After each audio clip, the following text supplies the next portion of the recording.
Hello guys, आज आप लोग आए हैं सिद्धू विनर क्लासेस में।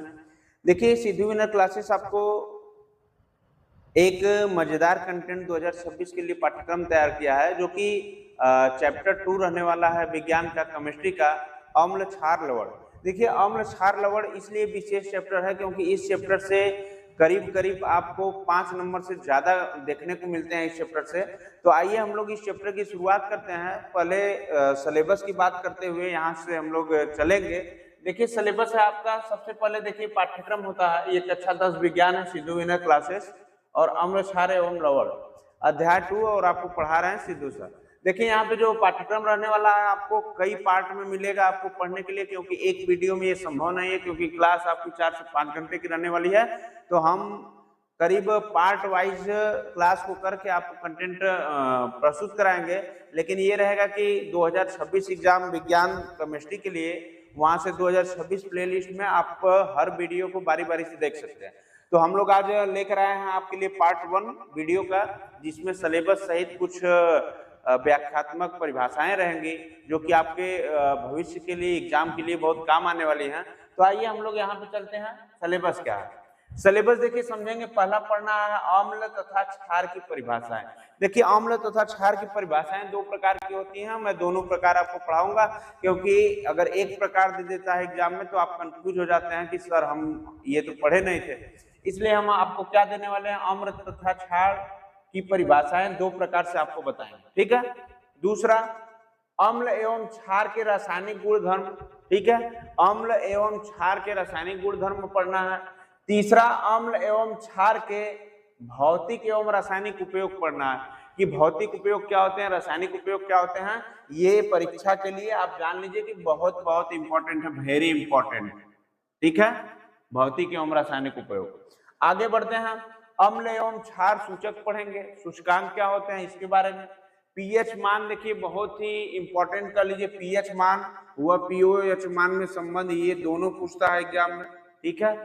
पीएच मान व प्रबलता, पीएच व पीओएच में संबंध क्या होते हैं इसके बारे में पढ़ना है। दैनिक जीवन में पीएच स्केल का महत्व क्या होता है इसके बारे में भी हम समझाएंगे आपको। अगला है नेक्स्ट, हाइड्रोजन आयन सांद्रण पढ़ना है। नेक्स्ट, जल का आयनिक गुणधर्म पढ़ना है, और लवण एवं लवण परिवार के बारे में पढ़ना है, ठीक है।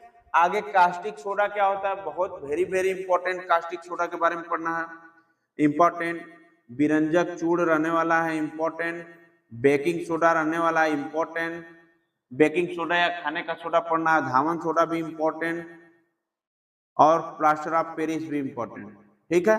इन सबसे बेटा क्वेश्चन कुछ ना कुछ बनेगा, तो आप लोग एक बार सिलेबस ध्यान से देख लीजिए, और इसी सिलेबस के अनुसार हम आगे बढ़ेंगे, ठीक है।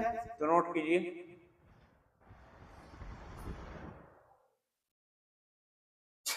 देखिए, अब हम बात करेंगे अम्ल क्षार और लवण की परिभाषाओं को। देखिए, ध्यान से समझिएगा। अम्ल क्या होता है कि अम्ल, एसिड इंग्लिश में कहते हैं। अम्ल वे पदार्थ होते हैं जिनका स्वाद खट्टा होता है। देखिए, जैसे खट्टा पदार्थ आप लोग खाए होंगे, इमली खाए होंगे, और नींबू नींबू नींबू का रस भी खट्टा होता है। तो ऐसे पदार्थ जो क्या होते हैं, जिनके स्वाद खट्टे होते हैं, और जो नीले लिटमस पेपर को लाल कर देते हैं। नीला लिटमस पेपर रहेगा, आप बाजार में जाइएगा, लिटमस पेपर आपको मिलेगा, वहां से खरीद कर लाइएगा। एक विलयन में आपको मिलाना है नीला लिटमस पेपर लेकर, उसमें रखना है और देखना है कि कलर कैसा हो रहा है, ठीक है। अगर कलर नीला से लाल हो जाएगा तो समझ जाइएगा कौन सा विलयन है, एसिड है, अम्लीय है, ठीक है। इसके बारे में मैं बता रहा हूं, अभी लिखिए। देखिए, सिरके एसिटिक, नींबू व संतरा में, संतरा भी खट्टा होता है और नींबू भी होता है। सिट्रिक अम्ल तथा इमली, इमली में कौन सा, टाटरिक अम्ल पाया जाता है। पूछता है एग्जाम में कि इमली में कौन सा अम्ल पाया जाता है, तो इमली में टाटरिक अम्ल पाया जाता है, ठीक है।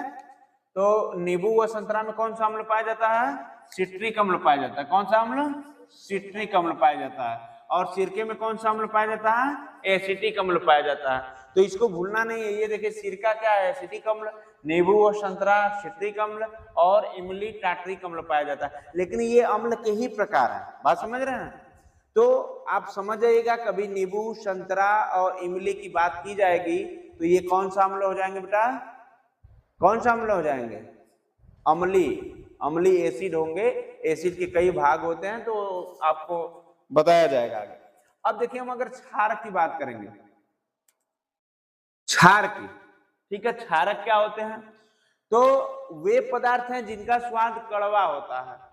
आप ऐसी दो चीज बताइए जो कड़वा होता है। नीम का पत्ता और भी कड़वा होता है। मिर्चा कैसा होता है? तीखा होता है। कड़वा पदार्थ बताइए दो तीन। करेला। देखिए वे पदार्थ हैं जिनका स्वाद कड़वा होता है तथा जो लाल लिटमस पेपर को नीला कर देता है। इसमें तो नीला को लाल कर रहा था, लेकिन इसमें क्या हो रहा है कि बेटा लाल लिटमस पेपर को नीला कर दे रहा है, क्षारक कहलाता है। जैसे साबुन आप लोग देखे होंगे, साबुन कास्टिक सोडा, ठीक है, देखे होंगे, ये क्या करेगा कि लाल लिटमस पेपर को नीला कर देगा। सबसे पहले बात यहां समझेंगे, इधर हम लेते हैं एक लाल लिटमस पेपर, ये कैसा है? लाल। और इधर लेंगे नीला, मेरे पास दोनों है कलर, कोई दिक्कत नहीं है। यहां देखिए क्या है? नीला, ये नीला लिटमस पेपर, ठीक है। जब एक हम विलयन में, ये देखिए विलयन है, ठीक है, ये क्या है? विलयन है। इस विलयन में हम क्या कर रहे हैं कि इस एक नीला लिटमस पेपर ले रहे हैं और एक कैसा लिटमस पेपर ले रहे हैं? लाल, ठीक है, लाल। इसको जब मिलाएंगे बेटा तो क्या होगा? जैसे कि अगर नीले रंग का लिटमस पेपर रहेगा तो नीला हो जाएगा, और लाल रंग का रहेगा तो क्या हो जाएगा? नीला हो जाएगा। तो ये पहले नीला रंग रहेगा, बाद में कौन सा कलर हो जाएगा? नीला। और अगर पहले लाल रंग रहेगा तो बाद में कैसा हो जाएगा? तो ये क्या कहलाएगा? क्षारक। क्या कहलाएगा? बात समझ में आ गई होगी। अब देखिए यही हम नीले लिटमस पेपर को और लाल लिटमस पेपर को यहां मिलाएंगे इस विलयन में, ठीक है, बात समझ रहे होंगे आप लोग। तो जब इस विलयन में मिलाएंगे बेटा, यहां लाल कर दीजिए और यहां क्या कर दीजिए? नीला। तो समझिए बात को, पहले और बाद में अगर नीला रहेगा ये रंग, पहले क्या रहेगा? ये नीला रहेगा, तो इसमें जब डुबाएंगे तो लाल हो जाएगा, डुबाएंगे तो कैसे हो जाएगा? और अगर पहले लाल लिटमस पेपर को हम डुबा रहे हैं, लाल वाले को, तो ये जब उसमें जाएगा तो लाल ही रहेगा।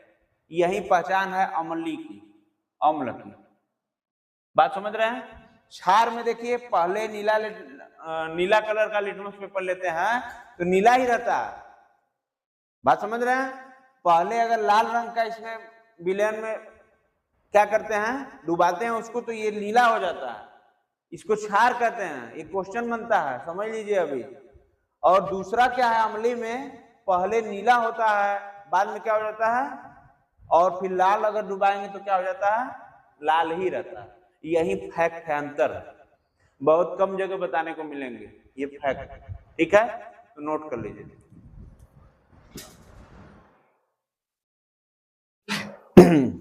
चलिए दूसरी परिभाषा की ओर हम लोग बढ़ लेंगे। देखिए दूसरी परिभाषा है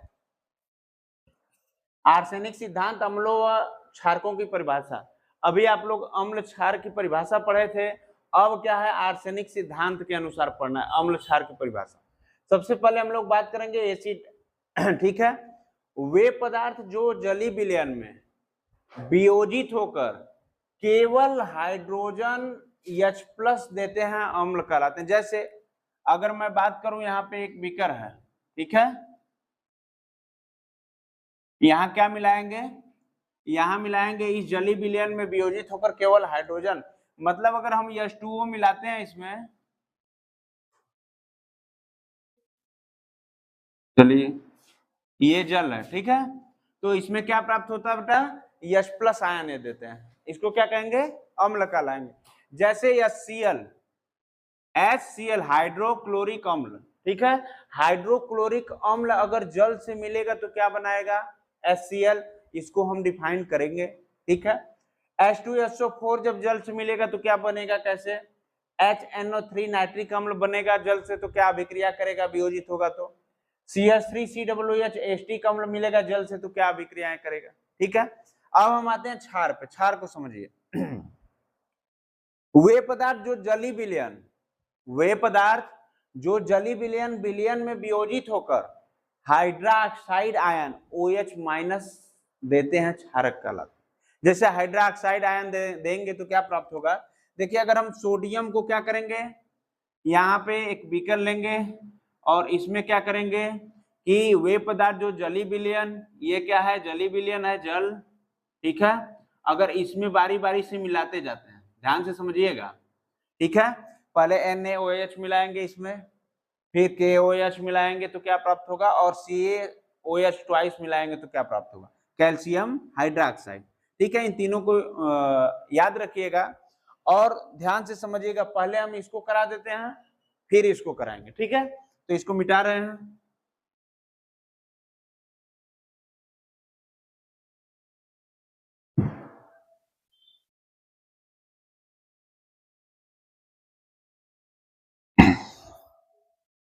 देखिए, ध्यान से समझिएगा। एक तरफ अम्ल है, अभिक्रिया कर रहे हैं जल से, वियोजित करा रहे हैं, और एक तरफ क्षार को कराएंगे। ठीक है, अम्ल में क्या था, पहला था HCl। HCl को जब अभिक्रिया कराएंगे बेटा तो देखिए यहाँ पे देखिए H+ आयन देंगे। कौन सा आयन देंगे, H+। क्या देंगे, H+। और क्या देंगे बेटा, Cl-। Cl क्लोरीन क्या होगा, माइनस में हो जाएगा। दूसरी अभिक्रिया होगी H2SO4। H2SO4 को क्या कहते हैं, सल्फ्यूरिक एसिड। तो यहाँ देखिए क्या होगा, यहाँ से अभिक्रिया वियोजित कराएंगे तो H2 हमको क्या देगा, 2H। इसको लिख सकते हैं 2H+ आयन देगा, और SO4 क्या देगा, माइनस आयन। बात समझ में आ रही है, या इसको लिख सकते हो 2 है ना, तो यहाँ पे 2 -2 कर सकते। नेक्स्ट क्या था, HNO3, यही था ना जी। तो इसको जब वियोजित कराएंगे तो H+ आयन देगा। क्या देगा, H+ आयन देगा, और प्लस CHO3 माइनस आयन देगा। NO3 है ना जी, NO3 माइनस आयन। ठीक है, नेक्स्ट की अगर हम बात करेंगे, क्या है, CH3। अरे एसिड वाले में देखो ना, CH3COOH। इसको जब हम वियोजित करेंगे तो क्या प्राप्त होगा, CH3COO पे एक प्लस चार्ज रहेगा, और इधर क्या रहेगा, H+ आयन देंगे। बात समझ रहे हैं। देखिए यहां ध्यान से देखिए, CH3COOH है, तो CH3COO हम अलग करके माइनस चार्ज बना देते हैं, क्योंकि H+ आयन की हमको जरूरत है। यहाँ देखिए H+, यहाँ देखिए H+, यहाँ देखिए H+, यहाँ देखिए H+। अम्लीय समझ में आ गया। अब देखिए क्षार से जल से अभिक्रिया कराते हैं। क्या था पहला क्या था, Na, सोडियम हाइड्रोक्साइड। इसको जब जल से अभिक्रिया कराएंगे हम लोग, वियोजित कराएंगे, तो क्या प्राप्त होगा, NaOH है ना जी, NaOH। Na+ आयन देगा, और ये क्या देगा, OH- आयन। हमको OH- आयन की जरूरत है। दूसरा क्या है, KOH। इसको जब वियोजित कराएंगे तो K+ हो जाएगा, और OH-। उसके बाद क्या था, CaOH का होल ट्वाइस, यही था ना जी। तो ये क्या होगा, जब वियोजित कराएंगे तो Ca+ हो जाएगा, और OH का होल ट्वाइस 2H हो। ठीक है, ये क्या हो जाएगा, हाइड्रोक्साइड आयन दे रहे हैं कि नहीं दे रहे हैं। तो ये ऐसे आप करेंगे, ये परीक्षा में पूछेगा, बहुत ही इंपॉर्टेंट है। ठीक है, तो नोट कर लीजिए।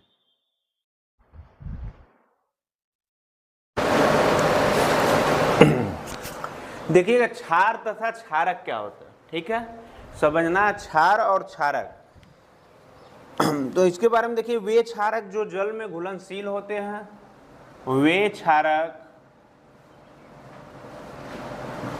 जो जल में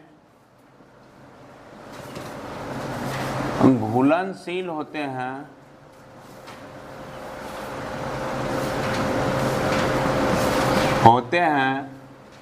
उन्हें क्षार कहा जाता है। उन्हें क्षार कहते हैं। अब देखिए बात होगी कि वे क्षारक जो जल में घुलनशील होते हैं वे क्षार कहलाते हैं। अतः सभी क्षार क्षारक होते हैं, सभी क्षार क्षारक होते हैं। सभी जो क्षार होते हैं क्या होते हैं बेटा? क्षारक होते हैं। किंतु सभी क्षारक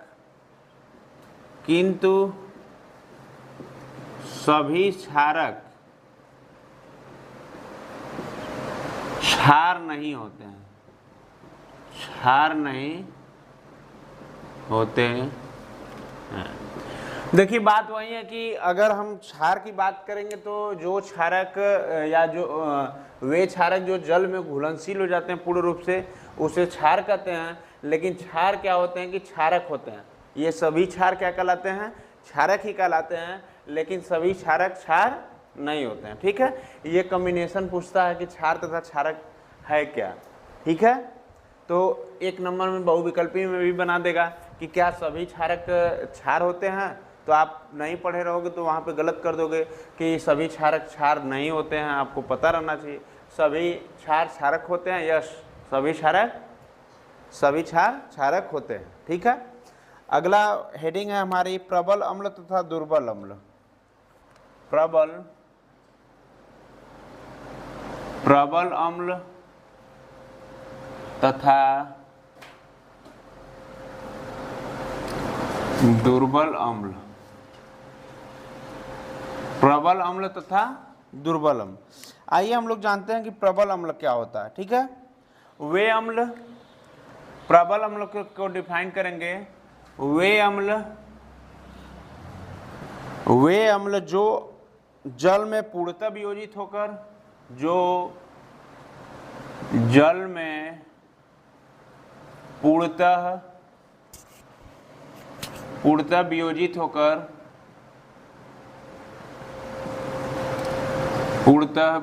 होकर वे अम्ल जो जल में पूर्णतः वियोजित होकर हाइड्रोजन आयन देते हैं। हाइड्रोजन आयन देते हैं, प्रबल अम्ल कहलाते हैं। प्रबल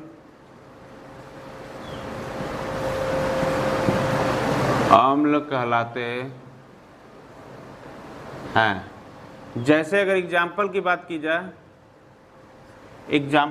की जाए तो HCl H2SO4 और इधर क्या है HNO3। ठीक है, इस अम्ल को क्या करेंगे? अगर हम जल में क्या करेंगे, अगर जल में मिलाएंगे तो ये पूर्णतः विलय हो जाएंगे और हमको हाइड्रोजन क्या देंगे? H+ आयन देंगे। जैसे अगर हम एक बीकर लेते हैं और इस बीकर में क्या करते हैं? जल भर देते हैं। बात समझ रहे हैं?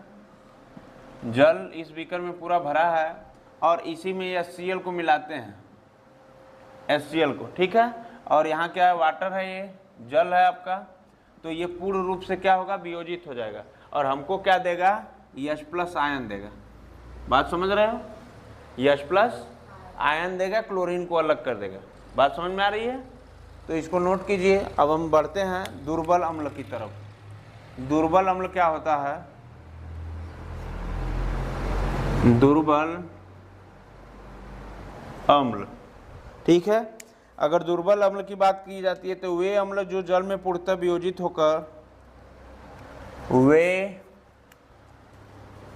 वे अम्ल जल में पूर्णतः वियोजित नहीं होते हैं। वे अम्ल जो जल में पूर्णतः वियोजित नहीं होते हैं दुर्बल अम्ल कहलाते हैं। दुर्बल अम्ल कहलाते हैं। अगर जैसे की बात की जाएगी, जैसे तो CH3COOH HCN HCl N। ठीक है, ये क्या है, दुर्बल अम्ल है। क्या है, दुर्बल अम्ल है। जैसे वे अम्ल जल में पूर्णतः वियोजित नहीं होते हैं, दुर्बल अम्ल कहलाते हैं, जैसे CH3COOH HCl। ठीक है, बात समझ में आ गई होगी आप लोगों को, नोट कर लीजिए।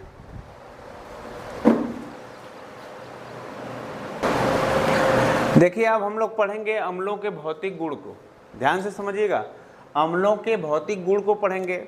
आइए हम लोग क्या करते हैं, धीरे धीरे इसको समझने का प्रयास करते हैं, क्योंकि आपके ये बोर्ड परीक्षा में छपेगा अम्लों के भौतिक गुण। तो आइए यहाँ पढ़ते हैं। अम्ल स्वाद में खट्टे, अम्ल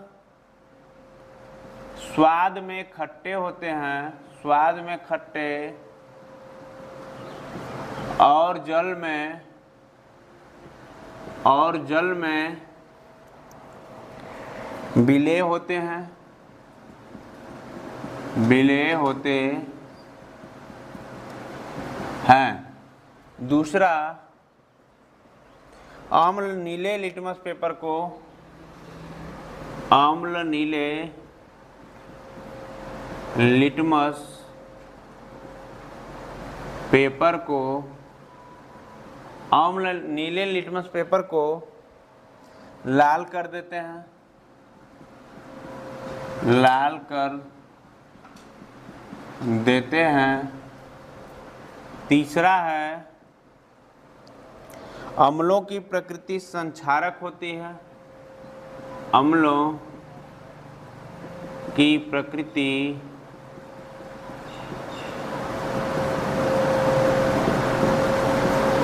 संक्षारक होती है।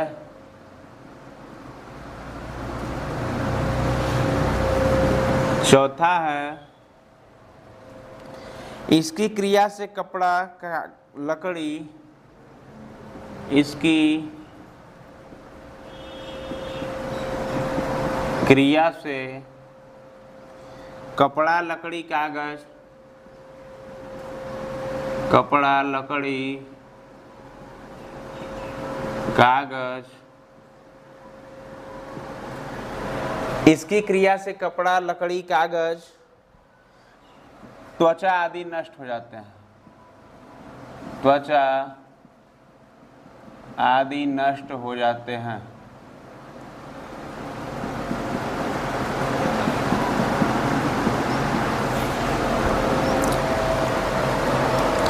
देखिए एक बार और समझ लीजिए, अम्लों के भौतिक गुण क्या, अम्ल स्वाद में खट्टे होते हैं, सीधी बात है, आप लोग जानते रहिए, अम्ल खट्टे होते हैं और ये जल में विलेय होते हैं।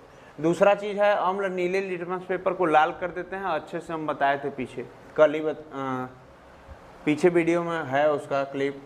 अम्लों की प्रकृति संक्षारक होती है, इसकी क्रिया से कपड़ा लकड़ी कागज त्वचा आदि क्या होते हैं, नष्ट होते हैं। अगर हम ज़्यादा मात्रा में अपनी त्वचा पे अम्ल का भी यूज करेंगे तो आपकी त्वचा क्या हो जाएगी, धीरे धीरे खदर जाएगी और नष्ट होने लगेगी। ठीक है, अब हम बढ़ते हैं कि अम्लों का उपयोग क्या है, यूजेज। उपयोग, अम्लों का उपयोग, यूजेज क्या है इसका, यूजेज।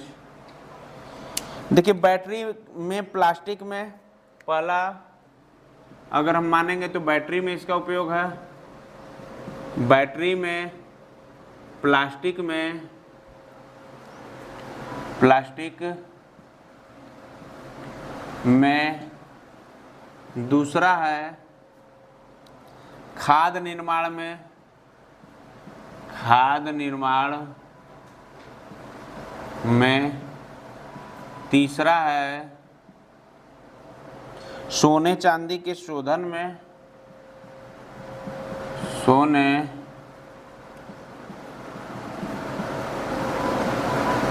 चांदी के शोधन में। चौथा है सोने चांदी के शोधन में।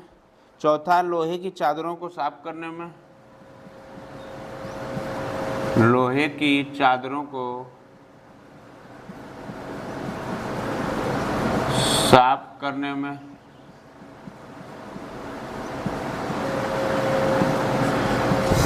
पांचवा है विस्फोटक पदार्थ बनाने में,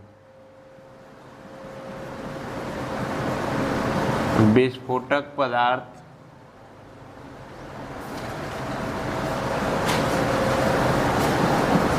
बनाने में। एक बार देखिए, हमको समझना है कि अम्ल क्या होते हैं, इसका यूज क्या होता है। देखिए, बैटरी में इसका हम उपयोग करते हैं और प्लास्टिक में इसका उपयोग करते हैं। खाद जब बनाते हैं, खाद निर्माण में करते हैं। सोने चांदी के शोधन में करते हैं। सोना चांदी को जब उस पर क्या होता है कि औरतें जब पहनने लगती हैं, जब कह लीजिए कि खराब होने लगता है, तो उसको साफ करने के लिए अम्ल का प्रयोग करते हैं। आप जाओगे सुनार की दुकान पे, वहाँ पता चलेगा, तुरंत अम्ल लिया रहेगा आपका। कुछ भी मान लीजिए कि कान की बाली है, उसमें रखेगा और निकाल लेगा, वो साफ हो जाएगा। कभी ध्यान से देखना आप लोग, तो अम्ल ही होता है। दूसरा चीज़, लोहे की चादरों को साफ करने में, जो लोहे की बड़ी बड़ी चादर होती है जिसमें जंग लग जाता है, उसको केवल अम्ल से क्या किया जाता है, साफ कर दिया जाता है। लास्ट है विस्फोटक पदार्थ बनाने में। जो भी विस्फोटक पदार्थ बनते हैं, जैसे कि मान लीजिए कोयले की खदान में उसका यूज किया जाता है, लोगों को मारने में उसका यूज किया जाता है, तो ये सब अम्ल ही यूज होता है। ठीक है, इसमें भरा जाता है। आगे हम चलते हैं, क्षारकों के भौतिक गुण के बारे में पढ़ेंगे। पहले नोट कर लीजिए।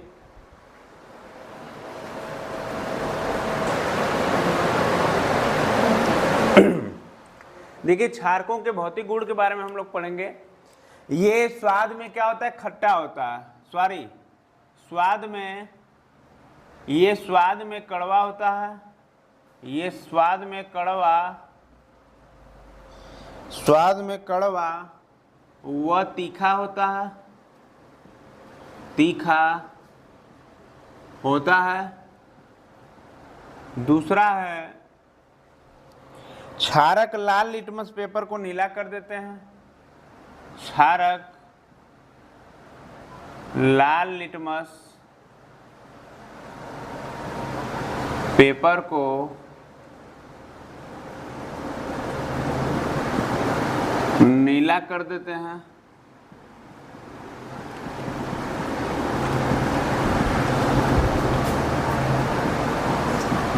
क्षारक क्या करते हैं, लाल लिटमस पेपर को नीला कर देते हैं। और क्षारक साबुन के तरह होते हैं। क्षारक साबुन की तरह होते हैं।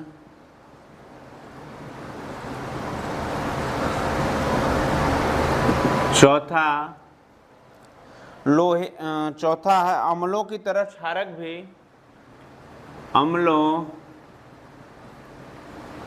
की तरह क्षारक भी, अम्लों की तरह क्षारक भी संक्षारण प्रकृति के होते हैं। संक्षारण प्रकृति के होते हैं। देखिए, अम्लों की तरह क्षारक भी क्या होते हैं कि संक्षारण प्रकृति के होते हैं। ठीक है, आगे बढ़ते हैं। उपयोग इसका क्या रहेगा, उपयोग, उपयोग यूजेज, क्षारक का यूजेज, उपयोग क्या है, तो उपयोग है साबुन बनाने में इसका उपयोग किया जाता है। साबुन बनाने में क्षार का उपयोग किया जाता है। दूसरा चीज होता है झाग युग पेड़ पदार्थ बनाने में,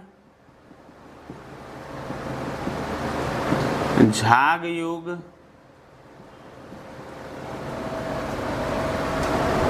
पेय पदार्थ बनाने में। आप लोग कोल्ड ड्रिंक पिए हैं, कोल्ड ड्रिंक में यही क्षारक ही मिलाया जाता है। ठीक है, तो झाग युक्त पेय पदार्थ बनाने में इसका उपयोग किया जाता है। और लिख लीजिए, अब रासायनिक अभिक्रियाएं पर आते हैं हम लोग। तो शुरू करेंगे धीरे धीरे कि अम्लों के रासायनिक गुण से। एक बार आप नोट कर लीजिए।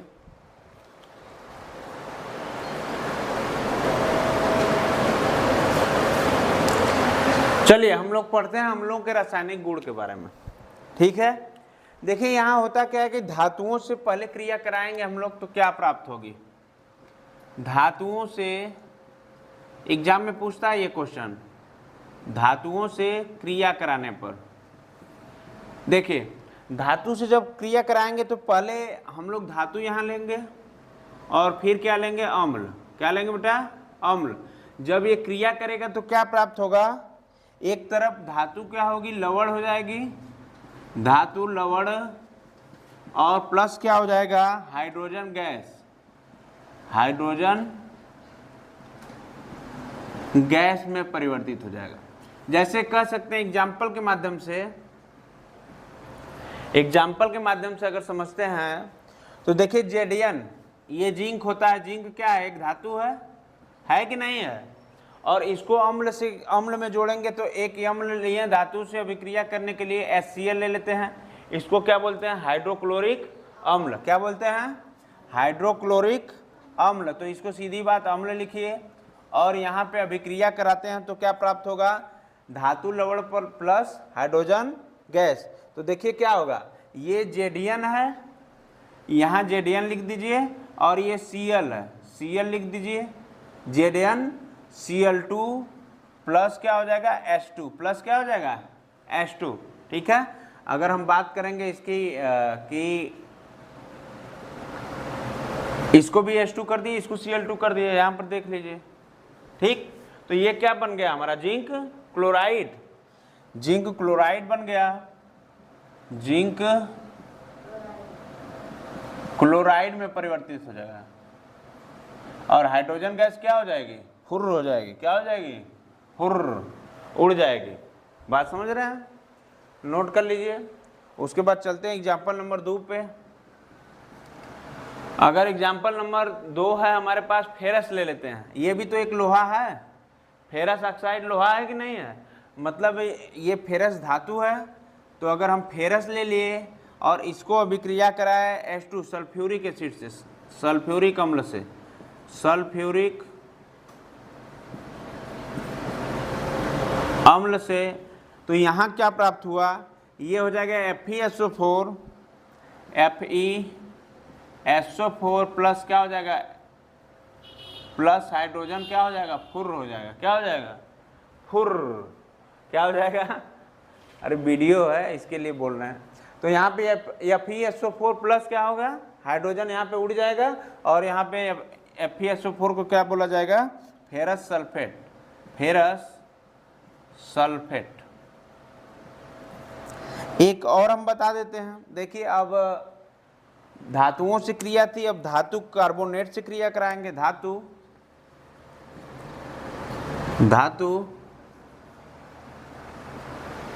Carbonate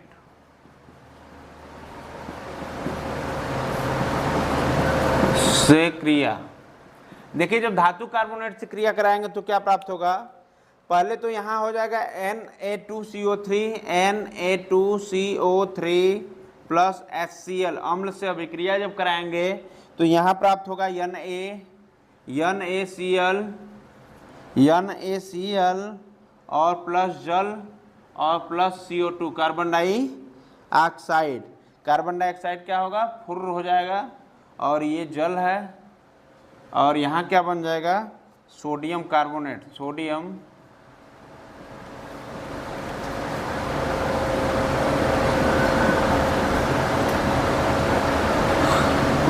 carbonate.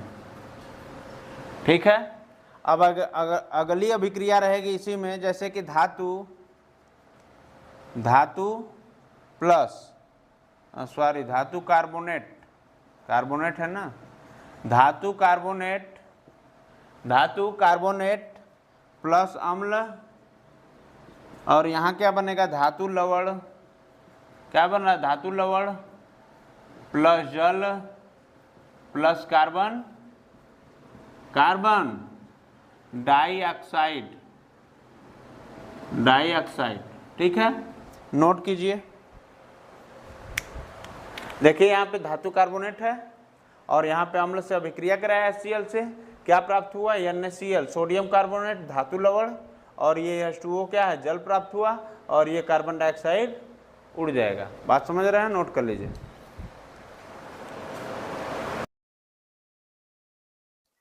देखिए थोड़ा सा इसको समझिए, बैलेंस करना। कुछ छात्र कह रहे हैं कि सर बैलेंस करना बता दीजिए। यहाँ पे देखिए सीधी बात है कि ये Na2 जो है इससे अभिक्रिया करेगा Cl से, और ये S अभिक्रिया इससे करेगा। बात समझ में आ रही है। यहाँ देखिए Na2 है, यहाँ Na है कि नहीं है।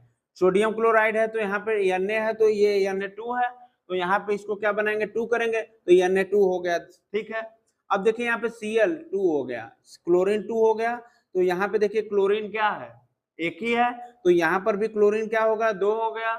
और अब आइए हाइड्रोजन पे, हाइड्रोजन भी आपका 2 हो गया।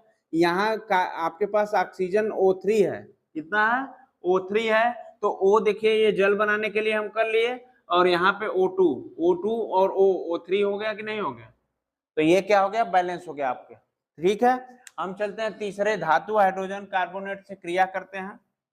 धातु हाइड्रोजन कार्बोनेट से क्रिया करते हैं, ठीक है, इसको समझना है। देखिए जो छात्र अगर नहीं समझ रहा है ध्यान से समझेगा, क्योंकि ये पेपर में छपेगा, अम्लों से अभिक्रिया और क्षारों से अभिक्रिया, ये दोनों पॉइंट ऐसा है कि पेपर में हर साल छपता है और बच्चे इससे दूर भागते हैं, कर नहीं पाते हैं। तो आप लोग SWC के छात्र हैं तो हम उम्मीद करेंगे कि आप लोग कर ले जाएंगे, ठीक है। यहाँ पर देखिए धातु हाइड्रोजन कार्बोनेट से अभिक्रिया करेगी, धातु हाइड्रोजन कार्बोनेट प्लस अम्ल से अभिक्रिया करेगा, धातु लवण बनेगा और जल बनेगा और कार्बन डाइऑक्साइड बनेगा। सीधे आपको सूत्र भी मिल गया। आप क्या करेंगे, ये देखिए सोडियम हाइड्रोजन कार्बोनेट है आपके पास, सोडियम हाइड्रोजन कार्बोनेट है, यहाँ पे HCl अम्ल से अभिक्रिया कराए तो क्या प्राप्त हुआ, सोडियम क्लोराइड NaCl, क्योंकि ये देखिए इससे अभिक्रिया करेगा, और ये बात समझ रहे हैं, ये किससे अभिक्रिया करेगा, इससे अभिक्रिया करेगा, तो Na यहाँ पे क्या H+ आयन देगा और Cl-, तो यहाँ पे क्या हो जाएगा सोडियम क्लोराइड और प्लस H2O प्लस CO2। अब हम इसको क्या देखेंगे कि आपसे बताए हैं कि ये धातु लवण बन गया सोडियम क्लोराइड, यहाँ पे जल है H2O जल बन गया, और देखिए यहाँ पे कार्बन डाइऑक्साइड क्या होगा उड़ेगा, ऊपर उड़ेगा। तो यहाँ देखिए क्या है, ध्यान से समझिएगा, Na एक ठो है, आप भी एक Na लिखे हैं, बैलेंस करते हैं। अगर यहाँ पे देखिए H है और यहाँ पर भी H है, H मिलकर कितना हो गया 2 ठो। O देखिए यहाँ पे O3 है, तो एक देखिए वो यहाँ पे लग गया और O2 यहाँ पे लग गया, कोई दिक्कत। और कार्बन की बात करते हैं, एक है, यहाँ पर भी कार्बन एक है, तो ये बैलेंस, ये क्रियाएं डिसबैलेंस तो है नहीं, ये क्रियाएं बैलेंस है। अब हम आगे बढ़ते हैं चौथे पर, चौथे में भी वही क्रिया होगी। जब धातु ऑक्साइड से क्रिया कराएंगे, धातु ऑक्साइड से, तो हमको क्या प्राप्त होगा, धातु का ऑक्साइड प्लस जब अम्ल से अभिक्रिया कराएंगे, वियोजन कराएंगे, तो प्राप्त क्या होगा, धातु लवण प्लस जल। जैसे अगर बात करेंगे एग्जाम्पल की, तो CaO, बूझा चुना CaO, तो जब ये बेटा COA है, इसको HCl से अभिक्रिया कराएंगे, तो ये तो इसके साथ अभिक्रिया करेगा और ये H+ आयन इसके साथ अभिक्रिया करेगा। बात समझ रहे हैं कि नहीं समझ रहे हैं, समझ रहे हैं। देखिए यहाँ पे CaCl2 एक तरफ कर देंगे, और यहाँ पे क्या है H2O, तो हमको यहाँ पे जल बनाना है, जल बनाना तो H2O लिखेंगे। लेकिन अब देखते हैं कि बैलेंस नहीं है, क्योंकि देखिए Ca1 है, Cl2, यहाँ देखिए Cl2 चाहिए, Cl है, तो यहाँ पे 2 कर देंगे, Cl2 हो गया कि नहीं हो गया। यहाँ पे देखिए 2 Cl2 हो गया और हाइड्रोजन भी 2 हो गया, यहाँ पे देखिए हाइड्रोजन भी 2 हो गया, और यहाँ पे देखिए ऑक्सीजन एगो है, यहाँ पे ऑक्सीजन एगो है, बैलेंस हो गया कि नहीं हो गया। तो आप तैयार हो जाइए क्षारकों के रासायनिक गुण की तरफ, ठीक है। अगला जो हमारा कल का सेशन होगा आपके पास, नेक्स्ट सेशन अगर कर सकते हैं, तो हम लोगों के पास होगा क्षारकों के रासायनिक गुण के बारे में हम लोग समझेंगे। आप सभी का धन्यवाद इस क्लास के अंतिम तक बने रहने के लिए। अगर आप फीडबैक दे सकते हैं कि आपको पढ़ाई कैसी लगती है SWC की, तो आप उसी हिसाब से फीडबैक जरूर दीजिएगा, कमेंट करने के साथ दीजिएगा, और लाइक करिएगा, और इस सेशन को ज़्यादा से ज़्यादा शेयर करिएगा, क्योंकि जो भी अगर क्लास 10th के छात्र जुड़े वो क्या करें, सफल हो जाए, ठीक है। धन्यवाद। देखिए हम लोग चलते हैं क्षारकों के रासायनिक गुण पे। अम्लों के रासायनिक गुण पढ़े हैं, अब कहाँ चल रहे हैं क्षारकों के रासायनिक गुण। देखिए सबसे पहले इसकी हम जब बात करेंगे, धातु से क्रिया कराएंगे, किससे, धातुओं से क्रिया कराएंगे। जब क्षारकों का धातुओं से क्रिया, देखिए जब धातु से क्रिया कराते हैं तो सबसे पहले क्या लेते हैं कि जब मैं जिंक धातु को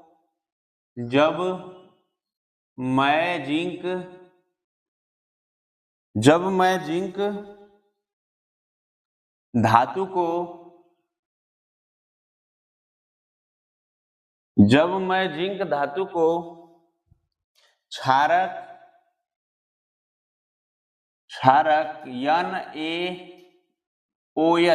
NaOH के साथ अभिक्रिया कराते हैं, NaOH के साथ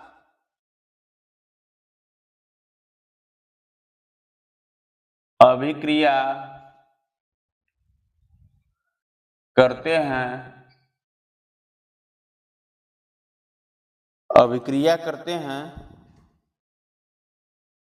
तब सोडियम सोडियम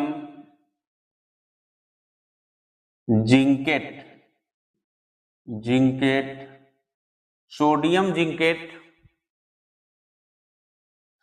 और हाइड्रोजन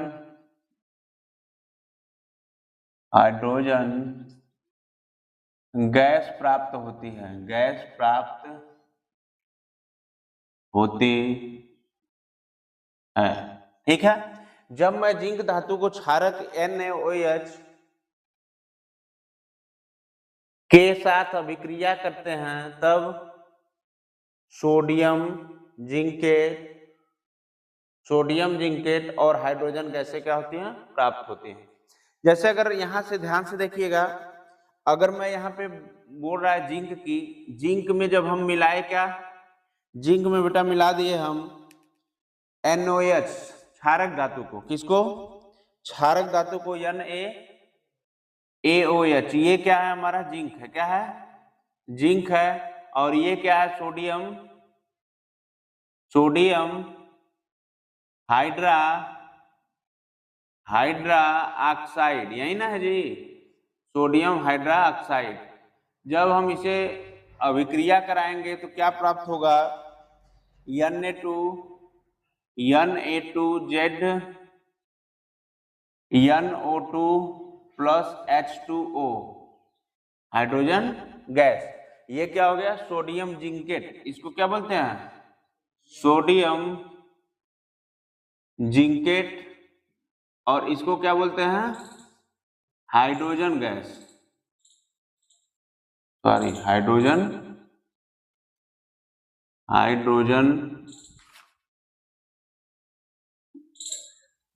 गैस, यही ना बोलते हैं जी। देखिए ध्यान से देखिए, जब हम जिंक धातु ले लिए, धातुओं से क्रिया करा रहे हैं, जिंक धातु ले लिए और NaOH सोडियम हाइड्रोक्साइड से क्या किए, वियोजन इसका किए, तो क्या प्राप्त हुआ, सोडियम जिंकेट Na2ZNO2 और प्लस क्या हुआ, हाइड्रोजन गैस प्राप्त हुआ, यही ना। अब देखिए अगर हम इसको क्या करेंगे, सिमिलर करें, इसमें कुछ देखिए Na2 है यहाँ पे, तो हमको क्या चाहिए, यहाँ पे Na2 चाहिए और O2 चाहिए, O2 है हमारे पास, देखिए O2 है कि नहीं है, Zn जिंक है हमारे पास, H2 यहाँ पे देखिए 2H2 हो गया कि नहीं हो गया, तो ये आपका क्या हो गया, बैलेंस हो गया। बात समझ रहे हैं, नोट कीजिए। अब आगे जो क्रिया होगी, धातु कार्बोनेट से क्रिया कराएंगे, किससे, धातु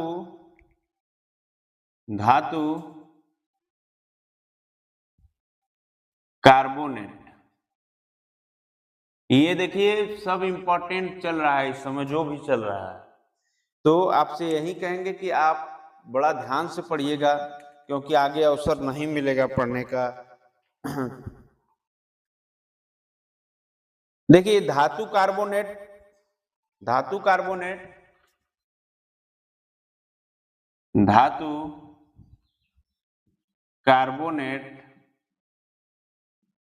प्लस जब क्षार से अभिक्रिया होगी बेटा, तो ये क्या बनेगा, ये बनेगा, कोई अभिक्रिया नहीं होगी, कोई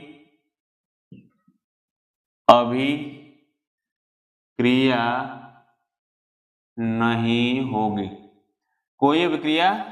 नहीं होगी, देखिए बात को समझिए, यहाँ पे समझिए थोड़ा सा। देखिए 1 नंबर में आएगा, इसको इंपॉर्टेंट कर लीजिए, जितना कहें कम कहें, इंपॉर्टेंट कर लीजिएगा, वेरी वेरी इंपॉर्टेंट। इसलिए कि देखिए जब धातु कार्बोनेट से क्षार की अभिक्रिया होगी, कोई भी धातु कार्बोनेट पदार्थ ले लेना और क्षार से जब अभिक्रिया कराओगे तो कोई अभिक्रिया नहीं बनेगी। ये बहुविकल्पी में भी दे सकता है और एक नंबर अति लघुत्तरी में भी देता है कि धातुओं से क्षार का अभिक्रिया कराने पर, ये धातु कार्बोनेट का क्षार से अभिक्रिया कराने पर क्या आएगा, तो आप बताओगे कोई अभिक्रिया नहीं होगी। बात समझ रहे हो? इसलिए इंपॉर्टेंट हो जाता है, हर साल पूछता है, 22, 23, 24, 25, 26 हर साल पूछा, 26 में भी पूछेगा। ठीक है, आगे तीसरी अभिक्रिया अम्लों से अभिक्रिया।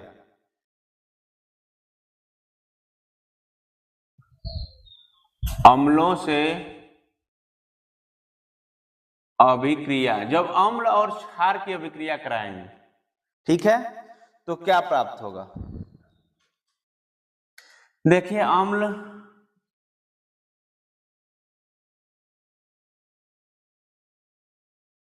प्लस क्षारक, ये क्या प्राप्त होगा?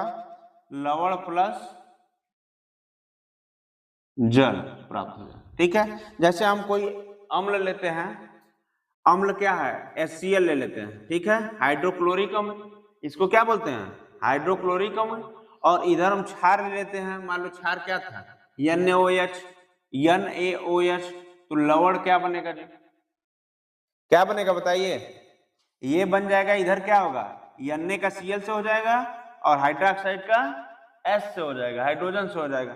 तो ये क्या बनेगा? Na लवण बन जाएगा, NaCl। पीछे पढ़ाए थे अम्ल से पहले, अम्ल अभिक्रिया से पहले बताए थे कि नहीं बताए थे अभिक्रिया, तो उसी का भाग है ये NaCl। और ये क्या हो जाएगा? ये H, 2 ठो H है, तो 2 ठो H लिख लीजिए, और एक क्या है? O है, O। तो लवण प्लस जल बना कि नहीं बना? यहां देखिए HCl अम्ल है, हाइड्रोक्लोरिक अम्ल, इससे क्रिया कराया क्षारक का, सोडियम हाइड्रोक्साइड का, प्राप्त क्या हुआ? प्राप्त क्या हुआ? सोडियम क्लोराइड प्लस जल, मतलब लवण प्लस जल प्राप्त हुआ। ठीक है, नोट कीजिए।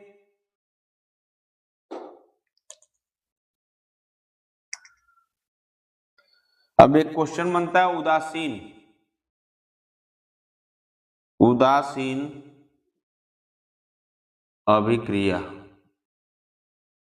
उदासीन अभिक्रिया से एक क्वेश्चन बनता है, उदासीन अभिक्रिया से। ठीक है, जब अम्ल व क्षार परस्पर क्रिया करते हैं, जब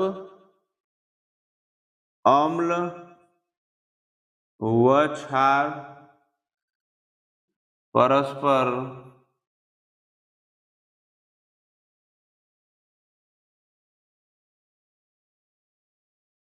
क्रिया करते हैं, जब अम्ल व क्षार परस्पर क्रिया करते हैं,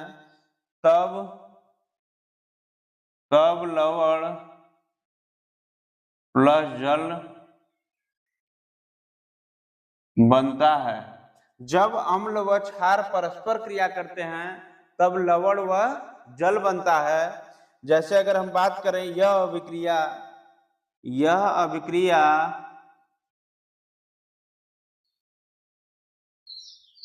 उदासीन अभिक्रिया कहलाती है। उदासीन अभिक्रिया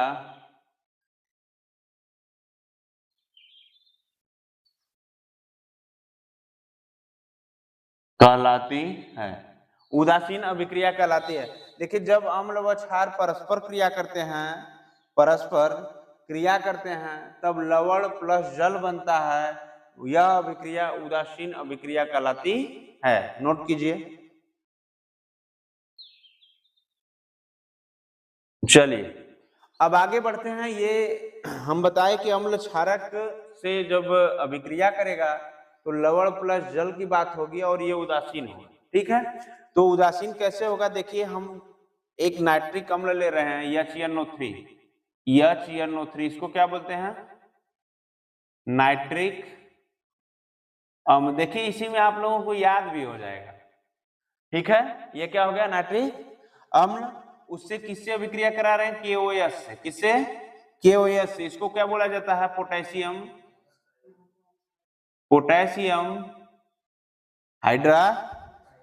हाइड्रेट होगा। हाइड्रोक्साइड कब होता है? जब यहाँ पे क्या लगा रहता है? OH लगा रहता है। ठीक है, तब ना होगा। अब इससे देखो ये क्या हो गया, अम्ल हो गया, और ये क्या हो गया, KOH क्षार हो गया। क्या हो गया, क्षार हो गया। जब इससे अभिक्रिया कराएं तो ये उदासीन हो जाएगा, ये बदल जाएगा किसमें, लवण में, और जल हो जाएगा। तो पोटेशियम नाइट्रेट बन जाएगा। पोटेशियम नाइट्रेट का क्या होता है, KNO, ये इससे अभिक्रिया कराएगा ना, तो KNO3 पोटेशियम नाइट्रेट, इससे अभिक्रिया, ये क्या हो गया, लवण हो गया, और ये क्या बचा इधर, H2 है, H2 है ना, तो यहाँ पे H2 लिख लीजिए और O को बगल में कर दीजिए, ये जल हो गया। तो ये जो बनाया अभिक्रिया हुई क्षार और प्लस अम्ल प्लस क्षार से, तो ये उदासीन हो गया क्योंकि पोटेशियम नाइट्रेट प्राप्त हुआ और ये जल के साथ प्राप्त हुआ। तो एक चीज जान लीजिए, जीवन में आप लोग ये भी जान लीजिएगा, जीवन में क्या, अभी विद्यार्थी जीवन है तो जानना बहुत आवश्यक है। ये मान लीजिए अम्ल है, क्या है, अम्ल, और ये क्षार है, ठीक है। जब इसको जल में मिलाएंगे, ज्यादा मात्रा कर देंगे, इसको भी जल में मिलाएंगे, दोनों का मिश्रण हो जाएगा, तो ये उदासीन हो जाएगा। बात समझ रहे हैं कि नहीं समझ रहे हैं? जैसे अगर हम बात करेंगे, जैसे बात करते हैं यहाँ पे, चलिए इसको सूचक में पढ़ा देंगे, इसको नोट कर लीजिए।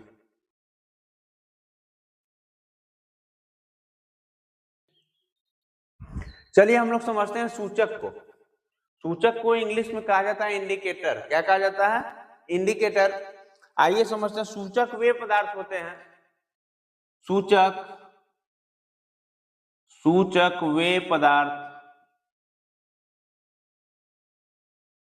सूचक वे पदार्थ होते हैं जिनका उपयोग किसी रासायनिक अभिक्रिया के, जिनका उपयोग किसी रासायनिक अभिक्रिया के, जिनका उपयोग किसी रासायनिक अभिक्रिया के पूर्ण होने की जानकारी प्राप्त करने के लिए, पूर्ण होने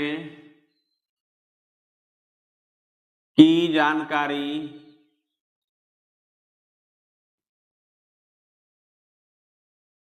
प्राप्त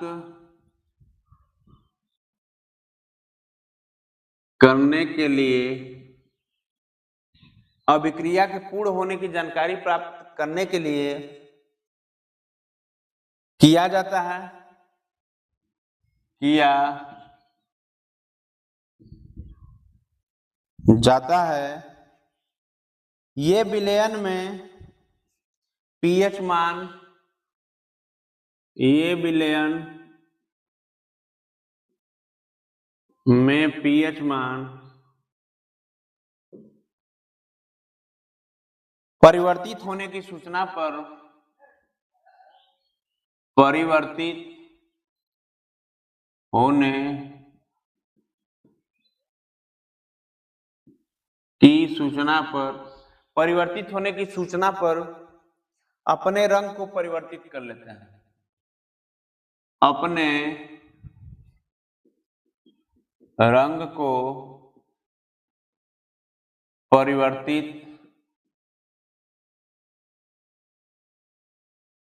कर लेते हैं। एक बार समझना है कि सूचक वे पदार्थ होते हैं जिनका उपयोग किसी रासायनिक अभिक्रिया के पूर्ण होने की जानकारी प्राप्त करने के लिए किया जाता है। ये विलयन में पीएच मान परिवर्तित होने की सूचना पर अपने रंग को परिवर्तित करते हैं। जैसे एक बीकर है, एक क्या है, बीकर है, ठीक है। इस बीकर में हम क्या कर रहे हैं कि एक लाल कलर का क्या कर रहे हैं, लिटमस पेपर ले रहे हैं, लाल कलर का लिटमस पेपर। ये क्या है, लिटमस पेपर है, और यहां से क्या मिला है, क्षार, क्षार, और यहां से क्या मिला लिए, अम्ल। बात समझ रहे हैं? ये जब लिटमस पेपर लाल किस कलर में परिवर्तित हो जाता है, नीले में कि पीले में, नीले में, तब सूचना कौन देगा, इंडिकेटर। कौन देगा, इंडिकेटर सूचक। बात समझ में आ रही होगी, नोट कर लीजिए।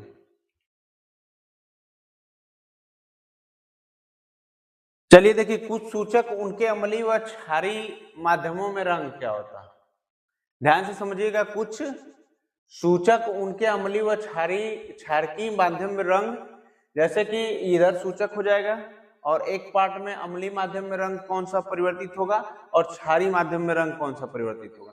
सबसे पहले तो हम लिटमस पेपर की बात करते हैं और यहाँ पे क्या लिख देते हैं, लिटमस। क्या लिख देते हैं, लिटमस पेपर। लिटमस पेपर अगर अम्लीय होगा तो ये लाल होगा, क्या होगा बेटा, लाल, और क्षारीय होगा तो क्या हो जाएगा, नीला। ये तो आप लोगों को पता था, पता था। दूसरी चीज ये इसलिए करा रहे हैं क्योंकि ये बहुविकल्पी क्वेश्चन में बड़ा पूछता है, बहुविकल्पी अति लघुत्तरी में एक एक नंबर में ज्यादा क्वेश्चन पूछता है कि अगर लिटमस है तो अम्ल में क्या है, अम्ल में लाल है तो क्षार में क्या हो जाएगा, नीला हो जाएगा। ये बातें पता होना चाहिए। दूसरी बात है कि हल्दी अगर हम लोग लेते हैं, क्या लेते हैं, हल्दी, हल्दी सूचक है तो अम्लीय में रहेगा तो हल्दी किस रंग का होगा, पीला, किस रंग का। और जब अगर क्षारीय हो जाएगा तो किस माध्यम में हो जाएगा, लाल भूरा हो जाएगा, लाल भूरा। ठीक है, प्रयोग करके आप लोग देख लीजिएगा। पीला हल्दी ले लीजिएगा, पीला हल्दी तो रहबे करता है, उसमें क्षारीय पदार्थ डालिएगा, देखिए किस रंग का हो जाता है, तुरंत लाल भूरा हो जाएगा। ठीक है, कभी अपने शर्ट पे देखना ना, व्हाइट शर्ट है या किसी कलर का है तो अक्सर ये चीजें पीला पदार्थ होगा। जब आप उस पर साबुन लगाएंगे, साबुन या सोडा लगाते हैं तो किस रंग का हो जाता है, लाल भूरा रंग का हो जाता है। ठीक है, आप लोग कोशिश कीजिएगा, जो लोग जानते हैं वो चीज को जानते हैं। देखिए अब हम ले लिए फिनाप्थलीन। तीसरा जो है फिनाप्थिलीन, फिनाप्थिलीन या थैलीन होता है, जो भी लिख लीजिएगा। ये किस रंग का होता है, ये कोई रंग नहीं होता, जल की तरह होता है, रंगहीन, अम्लीय होता है। तो और जब ये क्षार में परिवर्तित हो जाता है तो ये गुलाबी हो जाता है, नाम गुलाबी भाई ना जी, किसमें परिवर्तित हो गया, गुलाबी में। चौथा पदार्थ लेते हैं मेथिल ऑरेंज, मेथिल।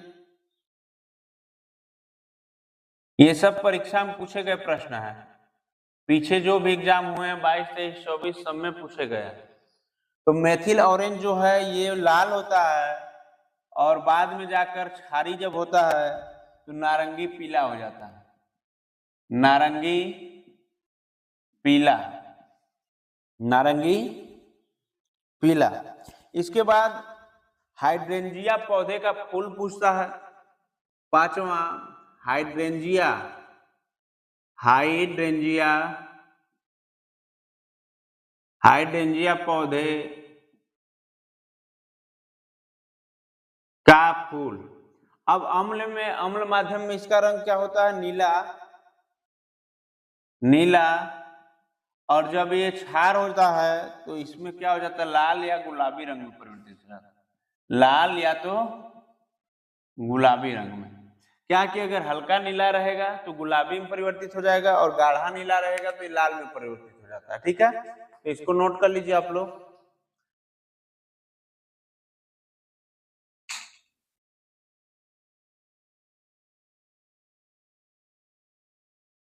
चलिए आइए समझते हैं पीएच पैमाना को। इसको बोलते हैं पीएच स्केल। आप लोग पैमाना नाम सुनकर ही ये पता चलेगा कि कोई वस्तु होगी जिससे हम किसी वस्तु का नाप करेंगे, पता चल जाएगा। पैमाना यही होता है। जैसे मान लीजिए टेबल की माप नापनी है या इस बोर्ड की माप नापनी है तो आपको क्या लाना पड़ेगा, 1 मीटर स्केल लाना पड़ेगा। पैमाना आप नाप सकते हैं, इसको पैमाना बोला जाएगा। देखिए क्या होता है कि पीएच क्या होता है, सबसे पहले हम समझेंगे पीएच होता क्या है। पी को इंग्लिश शब्द एक होता है पोटेंज, पोटेंज शब्द से लिया गया। ठीक है, हिंदी में इसको क्या कहा जाता है, पुषांश। क्या कहा जाता है? पुषांश। हिंदी में इसको क्या कहा जाता है? पुषांश। और पुषांश का अगर अर्थ पूछ दिया जाए बच्चों, पुषांश का अर्थ क्या होता है? तो इसका अर्थ होता है शक्ति में सामर्थ्य। शक्ति, शक्ति, सामर्थ्य।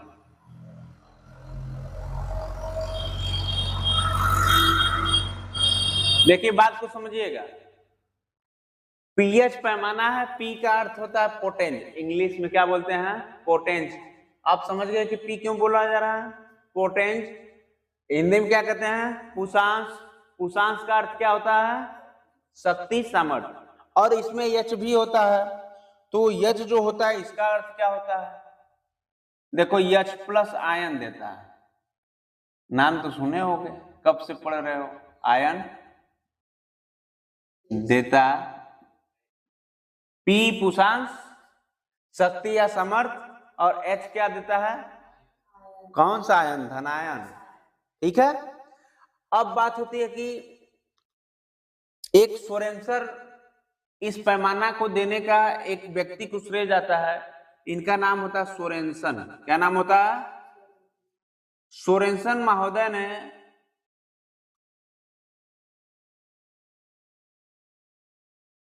पीएच पैमाना दिया। पीएच पैमाना दिया। देखिए सोरेंसन कहते क्या है कि पैमाना कैसे देते हैं, ध्यान से समझिएगा। चलिए कोई बात नहीं। भारत में रहने वाले लोग अगर भारत का नक्शा ना बनाए तो कैसी स्थिति हो जाए देश की, ना जी? देश सीधा हो जाए। तो टीचर का कर्तव्य है कि टेढ़ा बनाना है। देखिए ये 7 क्या है? 0 1 2 3 4 5 6 7 8 9 10 11 12 13 14 तक ही रहने दें, ज्यादा जाने पर दिक्कत है। देखिए सोरेंसन महोदय ने एक पीएच पैमाना दिया और उसने बोला कि देखा भैया इस 7 रही तो ये उदासीन हो जाएगी। क्या हो जाएगी? और 7 से कम रहेगा तो क्या हो जाएगा? अम्लीय हो जाएगा। क्या हो जाएगा? अम्लीय को क्या बोलेंगे? अम्लीय को इंग्लिश में क्या बोलते हैं? एसिडिस। क्या बोलते हैं? अरे एसिड माने अम्ल, तो अम्लीय, अम्लीय एसिडिस हो जाएगा। अब देखो बोले हैं सोरेंसन महोदय कि जब उदासीन होगा, 7 होगा मान इसका स्केल का, तो उदासीन होगा, न अम्लीय न क्षारीय। ठीक है। और जब अम्लीय होगा तो 7 से नीचे वाले को अम्लीय कहेंगे। अब बात होगी कि 7 से ऊपर वाला क्या कहलाएगा? 7 से ऊपर वाला कहलाएगा बेसेस। क्या कहलाएगा? बेसेस, क्षारीय। क्या कहलाएगा? इसको एक और नाम से जाना जाता है, एल्काइन। देखिए एल्काइन ग्रुप के जितने भी सदस्य मिलेंगे वो क्या होंगे? क्षारीय होंगे। बात समझ में आ रही है? अगर हम कह दें, बुरा न मानो, ये लाजा ग्रुप है। कौन सा ग्रुप है? लाजा ग्रुप। ठीक है। लाजा ग्रुप जहां भी मिलेंगे वो लाजा वाला काम करें। ठीक है। और इधर क्या हो गया? अम्लीय ग्रुप। तो इसका एक नाम सीधू सर देते हैं, लाजा ग्रुप। क्या देते हैं? एल्काइन ग्रुप, लाजा ग्रुप। ठीक है। लाजा जहां भी रहेंगे वहां लाजागिरी करेंगे। ठीक है। तो ये सोरेंसन महोदय ने दिया था, नोट कर लीजिए। देखिए सुनिएगा, हाइड्रोजन प्लस आयन देगा, इसका मान, और इधर क्या होगा? OH hydroxide, hydroxide. तो ये जब ज्यादा होगा और ये क्या होगा? कम होगा, तो यहाँ पे जो बनेगा विलयन, ये अम्लीय विलयन बनेगा। कैसा विलयन बनेगा? अम्लीय विलयन। ध्यान से समझना चीज को, क्योंकि एग्जाम में देता है, इसलिए मैं बता रहा हूं अलग से। हाइड्रोजन की मात्रा ज्यादा हो और हाइड्रोक्साइड की मात्रा कम हो तो कौन सा विलयन बनेगा? अम्लीय विलयन। अगर हाइड्रोजन बराबर इक्वल किसके होगा? OH हाइड्रोक्साइड विलयन के, तो ये विलयन कैसा होगा, ये विलयन होगा उदासीन। कैसा होगा, ये भी बराबर रहेगा तो कैसा हो जाएगा, उदासीन। अब बात होगी कि ये क्या होगा, कम होगा, और ये क्या हो जाएगा, ज्यादा हो जाएगा, तो क्या बनेगा, क्षारीय विलयन बनेगा। क्या बनेगा क्षारीय विलयन। ठीक है, बात समझ में आई गई। ये पूछेगा हमेशा 1 नंबर में से, ठीक है, 1 नंबर में पूछेगा, ध्यान देना इसका, अम्लीय विलयन, उदासीन, क्षारीय का। अब थोड़ा सा हम लोग परिभाषा के माध्यम से समझ लेते हैं कि पीएच स्केल की परिभाषा क्या होती है। देखिए हम बोले भी थे कि सोरेनसन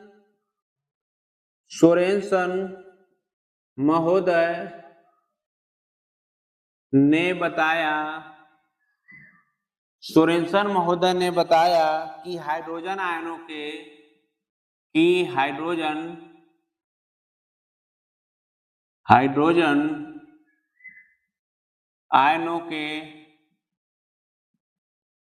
हाइड्रोजन आयनों के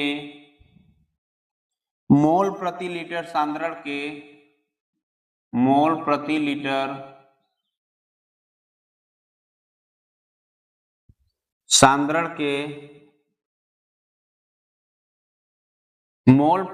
सांद्रण के ऋणात्मक लघुगणक को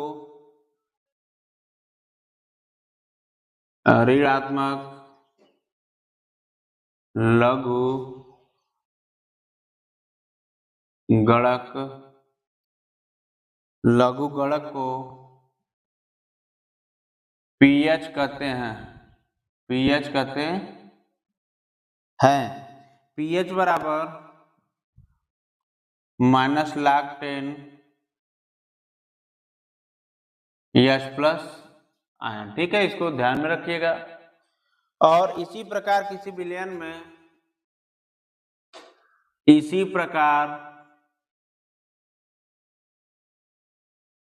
किसी विलयन में हाइड्रोक्साइड आयन मोल प्रति लीटर सांद्रण के